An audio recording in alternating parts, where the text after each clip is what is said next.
commencé ça quand j'avais 15 ans. Je ne savais pas exactement encore ce que j'avais envie de faire dans la vie, mais je n'avais pas envie de m'en aller faire des grandes études. Donc, j'ai tiré ça à pile ou face entre la construction et la cuisine. Puis, c'est tombé sur face, donc je me suis inscrit en cuisine. Et puis, à partir de ce moment-là, c'est devenu tout de suite le coup de foudre. Et puis, j'ai eu la chance de rencontrer les meilleurs, d'avoir plein de trucs, de pouvoir travailler avec eux. Et donc, ça a été une expérience extraordinaire pour moi de pouvoir cheminer à travers les grands de ce monde. Avoir la chance de faire le Bocuse d'or à la base, c'est déjà quelque chose qui est extraordinaire. Je n'aurais jamais pensé qu'un jour je pourrais me rendre à ce niveau de compétition-là. Il faut s'entraîner, il faut une organisation, il faut du sang-froid, il faut de la concentration. Il y a beaucoup de choses, beaucoup de facteurs qui rentrent en ligne de compte.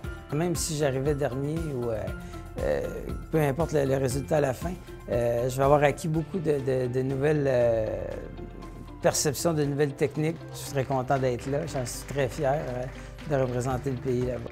Je dors à peu près 2 heures, 3 heures par nuit. Je me réveille, je pense à plein de choses. J'en écris, j'ai peur d'en oublier. C'est toujours la même chose, on a peur d'oublier un ci ou un ça. Puis c'est les détails, comme j'avais fait faire des choses qui... Il y a toujours des choses de dernière minute.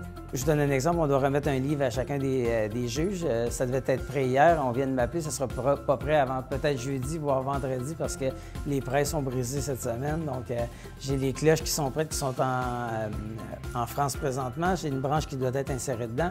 Je viens de recevoir les branches, mais je n'ai pas toutes les cloches. J'essaie dans la première cloche, ça ne fonctionne pas. Donc, j'ai 2 jours pour me revirer de bord, trouver une autre solution. Donc, plein de petites choses stressantes comme ça qui fait que on a hâte d'arriver là-bas et de voir que tout coïncide et que ça va bien.